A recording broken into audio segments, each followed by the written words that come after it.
Of course 2 సినిమాలు డిజాస్టర్లే. ఏదో patient ని డిశ్చార్జ్ చేస్తున్నట్టే హాస్పిటల్ నుంచి. తెగినప్పుడే దారం విలువ తెలుస్తుంది, బ్రహ్మోత్సవం చూసినప్పుడే ఆగడ విలువ తెలుస్తుంది. హాయ్ అందరికీ, వెల్కమ్ టు పర్స్పెక్టివ్ మ్యాటర్స్. మీకు తెలుసు కదా, మన పర్స్పెక్టివ్ మ్యాటర్స్లో ఫ్లేవర్స్ ఆఫ్ సినిమా అని చెప్పి ఒక సిరీస్ ఆఫ్ వీడియోస్ చేస్తున్నాం. ఆ వీడియోలోకి వెళ్లే ముందు రీసెంట్గా మన ఛానల్కి 2000 సబ్స్క్రైబర్స్ వచ్చారు. ఒకవేళ మీరు సబ్స్క్రైబ్ చేసుకోకపోతే దయచేసి సబ్స్క్రైబ్ చేసుకోండి.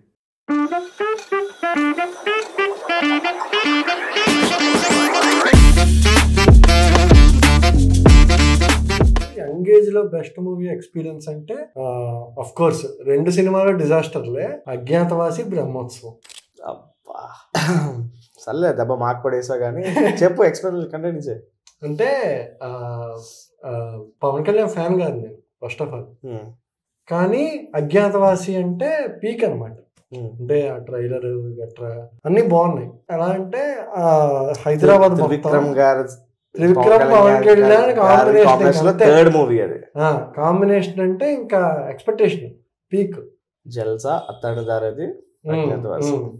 అయితే హైదరాబాద్ సిటీ మొత్తం ఏంటంటే 8ంటికి షో స్టార్ట్. ఉప్పల్లో ఎవడో పెట్టాడు, వెంకటేశ్వర థియేటర్ అనుకుంటా, ఏం గుర్తులేదు, 7ంటికి షో అని. ఓకే, బుకింగ్ అవ్వట్లే టికెట్లు. 7ంటికి షో అంటే బుక్ చేసుకోవట్లేదు జనాలు, అవుట్స్కట్స్ లో కదా, అందుకేమో అని చెప్పి మేము బుక్ చేస్తాం. 4 టికెట్లు బుక్ చేసాం హైదరాబాద్ లో. అప్పుడు మాదాపూర్ లో ఉండేవాడిని. 4ంటికి లేచి నిద్ర, 5ంటికి బయలుదేరి 6:30 కల్లా వెళ్ళిపోయాం థియేటర్కి. హంగామా లేదు, ఏం లేదు, హౌస్ఫుల్ అయితే అయింది థియేటర్. కూర్చున్నాం 7ంటికి. సినిమా గోల్ చేసేస్తున్నారు జనాలు, అయినా సినిమా వేయట్లే. యాక్చువల్లీ ఆడి దగ్గర కూడా షో అనేది 8ంటికే, ఆడు బై మిస్టేక్ 7ంటికని పెట్టాడు. సర్లే ఇంకేముంది ఏదో ఒకటి కదా అని చెప్పి సినిమా చూడడం. సినిమా స్టార్ట్ అయింది. ఓపిక్గా వెయిట్ చేసి స్టార్ట్ చేశారు. ఓకే, చూస్తున్నాం తేడా కొట్టింది. కానీ ఎంట్రన్స్ బాగా ఇంప్రెస్ అయ్యాను. కొండల్లో ఫైట్, మన పవన్ కళ్యాణ్ కూర్చుంటాడు, ఇలా తిరిగి డాగ్ ట్యాగ్ ఒకటి ఉంటది, డాగ్ ట్యాగ్ గురించి ఫైట్ కదా అది. సో అదంతా బాగుంది. దగదగ సాంగ్ మొత్తం అంతా, ఫస్ట్ సాంగ్ అయిపోయింది, ఆ తర్వాత బోరింగ్ సీక్వెన్స్ ఇదంతా వెళ్తుంది. సెకండ్ హాఫ్ లో అనుకుంటా, ఫస్ట్ హాఫ్ ఇంకా అయిపోయింది, మాకు అర్థమైపోయింది ఆ సినిమా ఫస్ట్ హాఫ్ పోయింది అని. సెకండ్ హాఫ్ స్టార్ట్ అయింది. సెకండ్ హాఫ్ స్టార్ట్ అయినప్పుడు సంపత్ ఖుష్బు దగ్గరికి వచ్చినప్పుడు ఒక సీక్వెన్స్ ఉంటుంది. మన పవన్ కళ్యాణ్ ఇలాగా డోర్ గ్లాస్ నాక్ చేస్తారనమాట. గ్లాస్ నాక్ చేసినప్పుడు అక్కడ పక్కన సూర్య అని చెప్పి నా ఫ్రెండ్ అంతా అన్నా, సూర్య ఎక్కడి నుంచి లేస్తుంది, సినిమా ఎక్కడి నుంచి లేస్తుంది. నేను ఫ్యాన్ కాదు, సూర్య కూడా ఫ్యాన్ కాదు, ఇద్దరం ఫ్యాన్స్ కాదు, బట్ సినిమా బాగుండాలి అనేది మా తపన. స్టార్ హీరోని అప్పుడు మైండ్ సెట్ ఎలా ఉండదంటే, ఒక స్టార్ హీరోని బిగ్ స్క్రీన్ మీద చూడడమే సెలబ్రేషన్, ఇంకా అంతే. నీకు సినిమా ఎలా ఉందనే సెకండరీ. సో చూస్తాము, సెలబ్రేషన్ ఇలా కొడుతున్నా అనమాట. అక్కడ పవన్ కళ్యాణ్ గుర్తుంటే నేను సూర్యాని కొడుతున్నా, సూర్య సినిమా లేస్తుంది. ఆ సీన్ వరకు బాగుంటుంది మళ్ళీ. ఎందుకంటే నువ్వు ఎప్పటికీ చూస్తే ఇలా డోర్ నాక్ చేస్తారు కదా, నాక్ చేసిన తర్వాత పవన్ కళ్యాణ్ స్లో మోషన్లో చీకట్లోంచి వెలుగులోకి వస్తారనమాట. వెలుగులోకి వచ్చినప్పుడు అనిరుద్ధ్ బీజిఎం ఉంటుంది, నువ్వు చెప్తే నమ్మవు, టాప్ నాచ్ ఉంటుంది. ఇంకా సాంగ్స్ అయితే మాత్రం పక్కా సాంగ్స్ బాగుంటాయి, నో కమెంట్ ఆన్ దట్. అయితే అది అయిపోయింది. అక్కడ వచ్చినప్పుడు బీజిఎం అరిపించాడు, మళ్ళీ సినిమా పడుకుంది. కానీ ఇప్పటికీ చెప్తా, అజ్ఞాతవాసి ఎంత డిజాస్టర్ అయినా జనాలు అనుకోని, అజ్ఞాతవాసి క్లైమాక్స్ ఫైట్ విఎఫ్ఎక్స్ కానీ కెమెరా వర్క్ కానీ టాప్ నాచ్ ఉంటుంది. Climax fight especially glass particles గాల్లోకి ఎగిరేది కానీ పీక్ ఉంటది అనమాట. అయిపోయింది. ఇంకా అక్కడి నుంచి వెళ్తున్నప్పుడు ఉన్న ఉత్సాహం వస్తున్నప్పుడు ఉండదు, రాదు. ఇంకా సినిమా పోయింది కదా. ఏం చేస్తా, అదొక అన్ఎక్స్పెక్టెడ్ అక్కడ నుంచి రిటర్న్ వస్తున్నప్పుడు మా బాబోయ్ నీరసం, మామూలు నీరసం కాదు. జనవరి 10 నువ్వు అబ్జర్వ్ చేస్తే జనవరి 10 అనేది ఆల్మోస్ట్ హాలీవుడ్ బ్లాక్ డే. నేనొక్కడనే జనవరి 10, అజ్ఞాతవాసి జనవరి 10, గేమ్ చేంజర్ జనవరి 10. జనవరి 10 సినిమా అంటేనే భయం మనకి. ఇప్పటికి అయిపోయిందా? ఇంకా బ్రహ్మోత్సవం ఎలా అంటే ఫ్యాన్ కదా, ఫ్యాన్ అంటే ఒక్కడుగా సినిమా చూడాల్సింది, ఒక 5-6 వేసుకుని వెళ్ళాలి అంతే. సో టికెట్ న్యూ అని ఒక యాప్ ఉండేది. టికెట్ న్యూ యాప్ లోని అంటే ఒక యాప్ కాదు, అన్ని యాప్లు ఇన్స్టాల్ చేసేసి ఒక యాప్ నుంచి ఒక యాప్ మారుతూ ఉండేవాడు అనమాట. సో కూకట్పల్లి విశ్వనాథ థియేటర్ లో టికెట్లు పెట్టాడు. టాప్ రోస్ ముందు రోజు నైట్ 8 టికెట్లు బుక్ చేశా. 8-6 టికెట్లు బుక్ చేశా. జనాలకి పంచాం, తెలిసిన వాళ్ళందరికి. అందరు వచ్చారు. అందరు వస్తే మళ్ళీ మూల కూర్చోం, మధ్యలో కూర్చుంటాం అనమాట. మధ్యలో కూర్చున్నాం. సినిమా స్టార్ట్ అయింది. బ్రహ్మోత్సవంకి ఇంకొక డిఫెక్ట్ ఏంటంటే బ్రహ్మోత్సవం ఫస్ట్ గ్లిమ్స్ రిలీజ్ అప్పుడు అదే రోజు కబాలి టీజర్ రిలీజ్. తేలిపోయింది బ్రహ్మోత్సవం. మన బాబు ఏంటంటే చెట్ల మధ్యలో ఉయ్యాలు కట్టుకుని ఇలా ఊగుతుంటాడు, అది గ్లిమ్స్. అదే రోజు కబాలి రిలీజ్ ముందు టీజర్ గ్లిమ్స్ తేలిపోయింది. అయిపోయింది. సాంగ్స్ అయిపోయింది. నెక్స్ట్ బ్రహ్మోత్సవం ఆడియో ఫంక్షన్ కూడా చాలా గ్రాండ్ గా చేశారు, కొంచెం పద్ధతిగా ఆస్థెటిక్స్ అన్ని పెట్టి అలాగా. అయితే అయిపోయింది. సినిమా స్టార్ట్ అయింది. ఫస్ట్ హాఫ్ ఇంటర్వెల్ ఓకే అనిపించింది. అంటే ఫాదర్ చనిపోయాడు, వాడు కన్ఫ్యూజన్ లో కిందకి మీదకి పరిగెడతాడు. ఎందుకు దానికి కనెక్ట్ అయ్యంటే నాకు ఫాదర్ లేరు. ఐ నో అప్పుడు మైండ్ స్టేట్ ఎలా ఉంటుంది, ఎందుకు కిందకి పైకి పరిగెట్టాడు అని నాకు ఒక్కడికే అర్థమైంది. మరి మిగిలిన వాళ్ళకి ఎలా అర్థమైంది? నాకైతే అర్థమైంది. ఎప్పటికీ నాకు ఆ సీన్ ఇష్టమే లేదు. నాకైతే మాత్రం ఇప్పుడు అర్థం కాలే ఏమైంది, ఎందుకు పరిగెడుతున్నాడు. అక్కడ యూజువల్లీ కూర్చొని ఆడాలి. ఎందుకు పరిగెడుతున్నాడు రా మహేష్ బాబు? అందరూ అది కూర్చొని ఆడాల్సిన సీన్ ఇంతే. ఇది మామూలుగా అదేమంటారు ఆన్ ద పేపర్ రాసే scenes. By default tailor made characters ఎలాగంటాము. ఇంకా ఒక మనిషి చనిపోయాడు అంటే అక్కడ కూర్చొని ఆడాలి, లేదంటే అక్కడ కూర్చొని ఏదో ఒక ఎమోషన్ చూపించాలి. అంతే మనకి తెలిసిన సినిమా. అయితే నేను దానికి కనెక్ట్ అయిన తర్వాత ఈ లోపు ఆ పాట వస్తుంది ఒకటి, మహేష్ బాబు స్టెప్, చీమల స్టెప్ అంటారు. ఆ స్టెప్ వచ్చినప్పుడు అయితే భయ్యా లిటరల్లీ నాకు కళ్ళమ్మటి నీళ్ళు తిరిగేస్తున్నాయి. నేను తీసుకెళ్ళిన ఇటు కూర్చోబెట్టుకున్నాం కదా, 7 5 వాళ్ళందరూ నా వైపు చూస్తున్నారు, రే సినిమా చూడండి రా అంటే. నేను అలా చూస్తున్నా. నాకు అప్పుడు అర్థమైపోయింది ఏంటంటే బేసిక్ గా మన హీరో సినిమా హిట్ అయినా ఫ్లాప్ అయినా మనం అవతల హీరో ఫ్యాన్స్ ని ఫ్యాన్ వారు పెట్టుకునేవాడు అనమాట. నాకు అర్థమైపోయింది బయటికి వెళ్తే బ్రతకనివ్వరు నన్ను.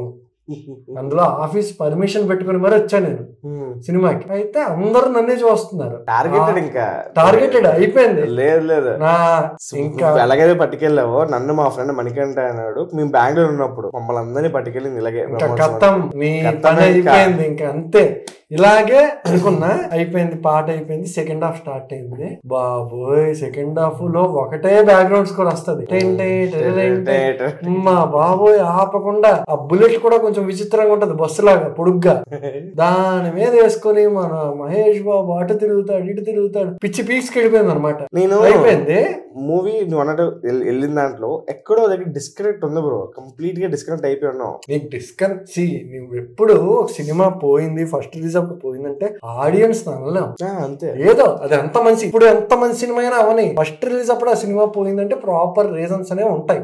మనకి తెలియక ఆడియన్స్ అంటాం అంతే. జనాలు ఫ్లాప్ చేయరు, సినిమా ఇట్ సెల్ఫ్ ఫ్లాప్ అవుద్ది. అయితే అయిపోయిన తర్వాత మెట్లు దిగుతున్నాం. అందరూ ఇంకా ఓదార్చడం అనమాట. నాతో వచ్చిన వాళ్ళందరూ ఏదో పేషెంట్ ని డిశ్చార్జ్ చేస్తున్నట్టే హాస్పిటల్ నుంచి మెట్లు దిగుతున్నాం. అప్పుడు ఒక అమ్మాయి ఉంది, మెట్లు దిగమంటే మాతో పాటు మిగిలిన అంటే వేరే వాళ్ళు సినిమాకి వస్తారు కదా, వాళ్ళు మెట్లు దిగుతా ఒక అమ్మాయి ఇంకో అమ్మాయితో అంది. ఇప్పటికి గుర్తున్నా, కళ్ళ ముందు కనిపిస్తుంది విజువల్. ఆ అమ్మాయి ఏమందంటే ఆ పక్కన ఉన్న అమ్మాయితో దీనికన్నా ఆగడే నయమంది. నిజమే కదా ఆ అమ్మాయి అన్నది. సో కొంత స్టోరీ అని ఉంటది. స్టోరీ అదంతా వదిలే, ఆగడు కూడా పోయింది. ఆగడు ఆ అమ్మాయి అన్నది నిజమే కదా. అప్పుడు ఏంటంటే ఆ రోజు నుంచి నాకు ఆగడు నచ్చింది అనమాట. ఆగడు బాగానే ఉంటది బ్రో, కాకపోతే అదేంటంటే ఆల్రెడీ చూసిన స్టోరీ ఫీలింగ్ వస్తుంది అదొకటి. లేదంటే నువ్వు నోటీస్ చేసావు అనుకో, సోను సూద్ చెప్తాడు సింహం, ఏనుగు, ఎలుగుబంటి, నెమలి, అమ్మ అసలు ఆ సీక్వెన్స్ అసలు వెనక బ్యాక్గ్రౌండ్ లో సౌండ్ వస్తుంది, ఆ హైలైట్ అసలు. కానీ ఎక్కడో డిస్కనెక్ట్ ఏంటంటే చూసేసిన సినిమా మళ్ళీ చూస్తున్నాము అన్న ఫీల్ అయితే మాత్రం ఆగడికి వచ్చేసింది. బట్ స్టిల్ నాకు ఆ సినిమా కూడా నచ్చుతుంది. బ్రహ్మోత్సవం అయిపోయింది, ఆఫీస్కి వెళ్ళా. ఆఫీస్ లో మరి సాఫ్ట్వేర్ వాళ్ళు కదా, వీళ్ళకి ముందే వెబ్సైట్ లో గట్రా వచ్చింది, వాళ్ళ ఫ్రెండ్స్ ఓవర్సీస్ గట్రా వచ్చాయి. అందరూ ఒకటే క్వశ్చన్, తెలుసు వాళ్ళకి సినిమా పోయిందని, కానీ మనకి వచ్చాలి కదా, పుండి మీద కారం చల్లకపోతే అడగాలి. ఏడా సినిమా ఎలా ఉంది, ఆడి క్వశ్చన్ లోనే ఎటకారం, ఆడి ఫేస్ లో, ఆడి నవ్వులో అనమాట. ఎంత పైసాచికత్వం ఏంట్రా బాబు, తలదించుకునేవాడి. ఇంకా అయిపోయింది. లిటరలీ 3 రోజులు ఫోన్ ఆఫ్ చేసి పడేసా. 3 రోజుల తర్వాత అంటే ఫోన్ కూడా వెంటనే ఆఫ్ చేయలే. రాత్రి ఒక బ్యాచ్ ఉందన్నమాట గచ్చిబౌలిలో, ఆ బ్యాచ్ కాల్ చేసింది నాకు తిట్టడానికి. అంటే సినిమా పోతే హీరోను డైరెక్టర్ ని తిట్టాలి కదా, వాళ్ళు డైరెక్టర్ తిట్టలేరు, ఫ్యాన్ దగ్గరికి వెళ్ళి తిడతారు. నేను ఫోన్ ఇది ఆడ కాల్ అంతా విని ఆడి పడిన తిట్లన్నీ విన్న తర్వాత ఫోన్ ఆఫ్ చేశాను. 3 రోజులు ఆఫ్ చేసి ఆన్ చేసిన తర్వాత ఇప్పటికీ తెలియదు నాకు ఫ్యాక్ట్ ఏంటంటే, ఒక అన్నోన్ నెంబర్ ఆస్ట్రేలియా నుంచి, ఆడెవరో ఎప్పటికీ నాకు తెలియదు, అన్నోన్ నెంబర్ ఆస్ట్రేలియా నుంచి మెసేజ్, తెగినప్పుడే దారం విలువ తెలుస్తుంది, బ్రహ్మోత్సవం చూసినప్పుడే ఆగడ విలువ తెలుస్తుంది, ఇది మెసేజ్. ఏం కొటేషన్ భయ్యా అయిపోయింది. సో ఇది అంటే ఎక్స్పీరియన్స్ వైజ్ వియర్డ్ ఎక్స్పీరియన్సెస్ అన్నమాట. ఇవి బెస్ట్ ఎక్స్పీరియన్స్ అనేది ఏంటంటే, నువ్వు ఎప్పుడైతే టికెట్లు ఆన్లైన్ లో బుక్ చేసుకోవడం మొదలు పెట్టావో అక్కడే నీకు సినిమాటిక్ ఎక్స్పీరియన్స్ అనేది తగ్గిపోయింది మల్టీప్లెక్స్ వల్ల. ఆ సినిమాటిక్ స్ట్రగుల్ తగ్గిపోయింది. స్ట్రగుల్ లేదు. నువ్వు బుక్ మై షో ఎప్పుడైతే బుక్ మై షో టికెట్, ఇప్పుడు నువ్వు ఏదైతే ఈ 2 సంవత్సరాలు అజ్ఞాతవాసి, బ్రహ్మోత్సవం అన్నావు కదా, ఇవి మేము బెంగళూరులో తిరుమల థియేటర్ లేదా ఎంజీ రోడ్ దగ్గరికి వెళ్ళి ఇంకో థియేటర్ ఉంటుంది, పేరు గుర్తురాట్లేదు, ఆ థియేటర్స్ లో చూసిన సినిమాలు ఇవన్నీ. అంటే సినిమా ఏంటంటే మార్నింగ్ వెళ్ళిపోవాలి బ్రో, ఫస్ట్ 6 గంటలకి ఎంతకో షో ఉంటది బై డిఫాల్ట్ బెంగళూరులో. మీరు ఇక్కడ నుంచి 4:30 లేచిపోయి రెడీ అయ్యి, ఇంకా ఆబ్వియస్ నువ్వు బెంగళూరు అంటే జాకెట్ వేసుకోవాల్సిందే చలికి, వేసుకొని ఇంకా పయనించాలి మా పని ఆ సినిమా చూడాలని. ఇంకో వియర్డ్ ఎక్స్పీరియన్స్ ఏంటంటే సర్దార్ గబ్బర్ సింగ్. సినిమాతో కాదు వియర్డ్ ఎక్స్పీరియన్స్ అంటే, ఇది సినిమాతో కాదు యాక్చువల్లీ. ఏంటంటే అప్పట్లో ఎలా అంటే నెట్ ఉండేది కాదు ఊర్లో, జియో అందరి దగ్గర లేదు, జియో ప్యాక్స్ ఉండేవి కాదు అందరి దగ్గర. సో మా ఊర్లో కూడా ఏంటంటే, ఇది నీకు ఆఫీస్ నెట్ ఉంటది కదా, ఆఫీస్ లో బుక్ చేసాను ఇక్కడ నుంచి విజయనగరంకి. ఓకే టికెట్లు బుక్ చేసేస్తా. మరి టికెట్లు ఎన్నింటికి పెడతాడు, విజయనగరం రంజనీ థియేటర్ అంటే రాత్రి సెకండ్ షో అయిన తర్వాత 1:30కో 2కో పెడతాడు. అందుకు నేనేంటంటే ఆఫీస్ లో కూర్చున్నా, ఆ టికెట్లు పెడతాడు అని చెప్పి. ఓకేనా, కూర్చున్న తర్వాత టికెట్లు పెట్టాడు. మాకు ఎన్ని కావాలి, 12 టికెట్లు కావాలి, 12 టికెట్లు బుక్ చేస్తా. తర్వాత రివీల్ అయిన ట్విస్ట్ ఏంటంటే, అవి సెకండ్ డే టికెట్లు. ఆడు పెట్టడమే సెకండ్ డేకి పెట్టాడు, ఫస్ట్ డే కాదు. తేలిపోయింది. కాకపోతే అదృష్టం ఏంటంటే ఊర్లో నెట్వర్క్ ఎక్కువ ఉండడం వల్ల ఆడు తిన్నగా తీసుకెళ్లి ఆ టికెట్లు అమ్మేశాడు. అది కూడా ఏంటి, సినిమా రిలీజ్ అయిన తర్వాత ఆ సినిమా కూడా పోయింది, ఈ లోపే అమ్మేయాలి. సినిమా రిజల్ట్ పోయినట్టు తెలిస్తే ఆవిడ కొండ మళ్ళీ ఊర్లో, అదో బాధ. నిజంగా చెప్తా, మూవీ బఫ్ అనేవాడు ఎవడైనా కూడా ఈ టికెట్లు పంచాయతీ పెట్టుకున్నాడంటే అందులో ఖచ్చితంగా ఆడు లాస్ ఉంటది. కొన్ని వేలల్లో లక్షల్లోనే లాస్ అనమాట ఓవరాల్ గా చూసుకుంటే. అది ఇప్పుడు అది తగ్గిపోయిందిలే. ఇప్పుడు ఎక్కడ బ్రో, ఇక్కడ నీకు ఎవ్రీథింగ్ నీకు ఆన్ ద ఫ్లై, నీకు ఫింగర్ టిప్స్ వచ్చింది. అండ్ హైదరాబాద్ లో ఇంకో గొప్ప విషయం ఏంటి తెలుసా, నువ్వు first day morning show cinema చూడాలి అనుకుంటే నువ్వు ఎలాగైనా చూసేస్తావు. అంటే నీకు ఇదే థియేటర్ లో చూడాలి, ఈ జనాలతోనే చూడాలి అని కాకుండా ఫస్ట్ డే మార్నింగ్ షో నేను సినిమా చూడాలి అనే పాయింట్ నీకు ఉంటే నీకు డెడ్ ఈజీగా దొరుకుతుంది టికెట్. ఏదో చోట నీకు ట్రావెల్ చేసే ఓపిక ఉంటే చాలు, అంతే. అది ఒకప్పుడు ఒక సినిమా టికెట్ నీకు రావాలి అంటే ఆ అన్న ఇవ్వన్నా ఈ బార్బర్ వాళ్ళకి తెలుసు, ఈ ఇన్ఫ్లుయెన్స్ తెలిసి ఇంత కష్టపడి తిరిగే వాళ్ళని. ఇప్పుడు డైరెక్ట్ గా బుక్ మై షో ఓపెన్ చేస్తే నువ్వు పక్క కొంచెం ఓపిక పట్టి ఒక పావు గంట నీట్ గా నిదానంగా ఉన్నావంటే పక్క దొరికేస్తుంది. థియేటర్స్ ఎక్కువైపోయాయి, యాక్సెసిబిలిటీ ఎక్కువైపోయింది ఈజీగా. మన ఫ్యాన్స్ మన hero cinema first day first show ఎందుకు దొరకదు, ఈజీగా దొరుకుతుంది. ఇంతకు ముందులో అట్లీస్ట్ నువ్వు దూరాలు ట్రావెల్ చేయాలి, బెంగళూరు ఎక్కడ ఎలక్ట్రానిక్ సిటీ నుంచి ఎంజీ రోడ్కి వచ్చేవాడిని. ఇప్పుడు అవసరం లేదు, నువ్వు అక్కడ కొనప్ప నగర్ హాల్లో దొరికేస్తుంది.